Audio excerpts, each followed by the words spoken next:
TV program entitled Citizen Summit has been put together, allowing American and Soviet audiences to exchange opinions. Details from Don Porter of KING-TV in Seattle, which broadcast the program last night. The TV show is called A Citizen Summit.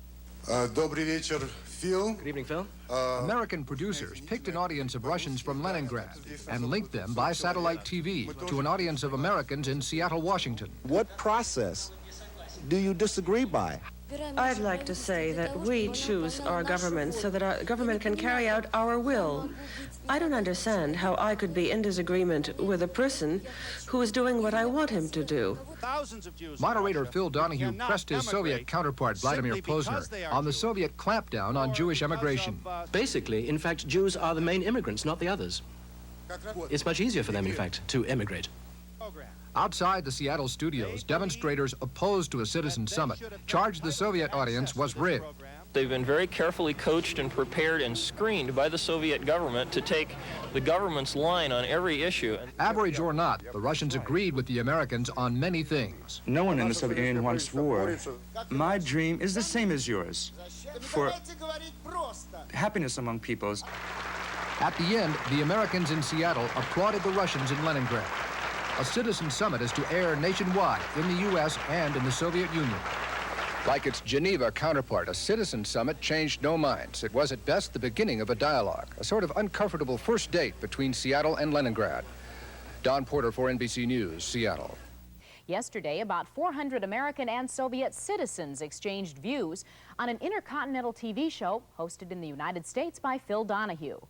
The show, A Citizen Summit, brought together audiences in Seattle and Leningrad with Vladimir Posner, a Soviet commentator, acting as host for the Russian audience.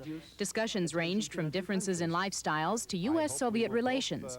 But while the show was being taped inside, there were protesters outside. We're protesting because we tried to get into this audience, and we didn't get a chance to. We were told that we shouldn't be in there because we're not ordinary people or we're members of organizations, or our feelings are too strong. One of the largest newspapers in this city also has condemned this program, suggesting that this audience is rigged and so is yours.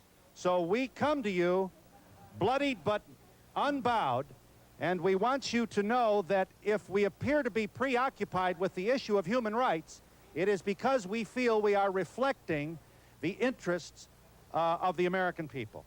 And to whose advantage is it to us to have propaganda against us, including children in the demonstration? Answer me why this is happening. To whose advantage is it? To whose advantage are the protesters speaking? You'll stand. It is to your advantage, sir, the way we see it. Most Seattle audience members agreed the show was a success. However, some were disappointed. I was asked to come and give my viewpoints on what I found when I was in Russia, you know, with the people. And we just got back 3 weeks ago. And so it's very fresh in my mind, and I don't feel like I really got a chance to say what I was asked to come say. One of the interesting questions will be now, will this program air in the Soviet Union, and under what circumstances, and what will the edit be like? A Citizen Summit will air nationally in different time slots over the next 2 weeks. Мы немножко удалились как-то от того, что может стать предметом разговора на сегодняшней нашей встрече. Мы собрались для того, чтобы ближе познакомиться друг с другом.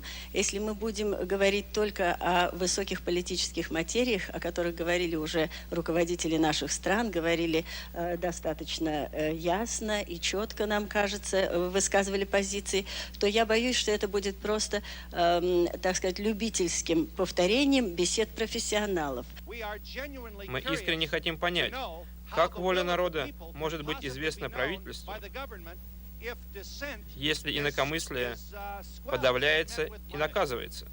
У нас было разрушено 1710 городов. Только в Ленинграде, послушайте, только в Ленинграде у нас похоронено столько во время войны, сколько потеряла вся Америка. Мы не хотим войны, и вы это знаете. А кому-то у вас выгодно вести пропаганду против нас. Неужели вы не видите, что вас отсюда провоцируют? Мне это не по душе. Я хотел бы сесть с вами, познакомиться, поговорить. Я с удовольствием бы написал его портрет, потому что у него хорошее нормальное человеческое лицо, как и у всех у вас. Но давайте же мы лучше друг друга узнавать, давайте мы дружить.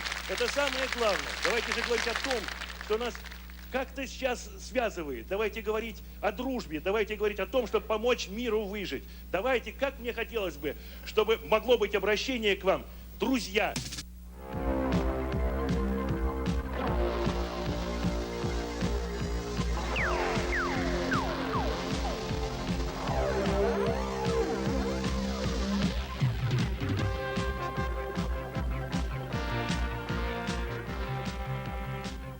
Недавно в одной из студий Ленинградского телецентра собрались рабочие, ученые, артисты, ветераны Великой Отечественной войны, студенты, писатели, преподаватели школ и вузов, работники Ленинградского морского пароходства. Они пришли на встречу с жителями американского портового города Сиэтл, проводившейся в форме телемоста. Американцы, любящие броские заголовки, это событие назвали «Встречей в верхах рядовых граждан». We wish on this program to talk to you about family life in the Soviet Union. The Russians speak out on everything. Donahue from Russia. Good day, Americans. I am pleased to greet you from Moscow. This is the Soviet Union's capital and its largest city. Gathered with me here are men and women who look very much like my audience in New York City. And we are pleased to say hello to you across the great divide that has separated us for so long, a divide we hope will become narrower, and that narrowness will be partly the result of the programs which we are bringing you this week from the Soviet Union. Our journalists in Russia talk to their journalists in America on the next Donahue from Russia.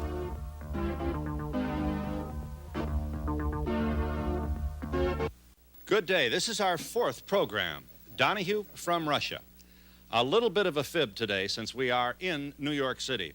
And I am pleased to reveal to you that in Moscow are Vladimir Posner and 4 Americans who make their living reporting to the West on the goings-on in the Soviet Union. We can presume that they've had very busy days recently, what with the many changes already reported in the world press about the inner workings of the Kremlin. And I can say it. I'm not a virgin, of course. I just from 14 years old. Soviet teens on sex, war, their parents. Donahue from Russia. Would you kindly stand for 1 second, please? You had sex when you were 18 years old.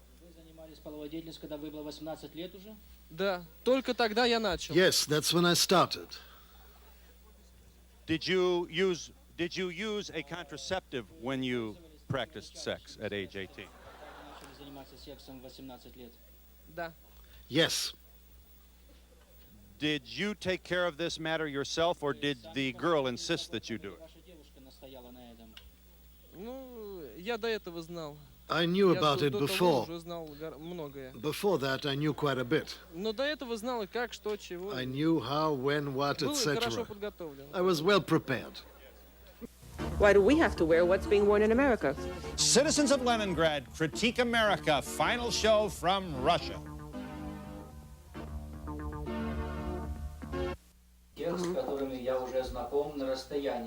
Welcome to our final program from the Soviet Union. Today we are in Leningrad, where we are about to meet in person Soviet citizens whom we chose to participate in the Citizen Summits. I don't think they're being as open as we are. There seems to be a suppression of what's really going on. You want to talk about this? Yes. I'd just like to say that a couple of issues that we brought up, homosexuality and equal rights, minorities, it's kind of just glazed over like, well, we don't have those problems. Well, I'm sorry, I just don't believe that. Yes. Our dear friends, these American women, are asking questions about problems which simply do not exist in our country. That's why it seems to them that we're being insincere.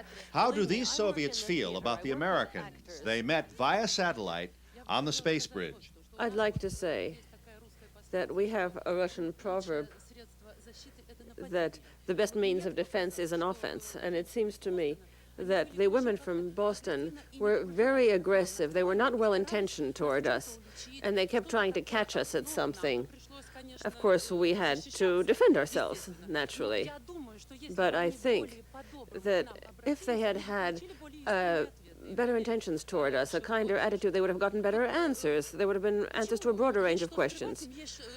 Do they have something they're trying to hide, that they're trying to defend themselves from? Why do they have that kind of attitude toward us? These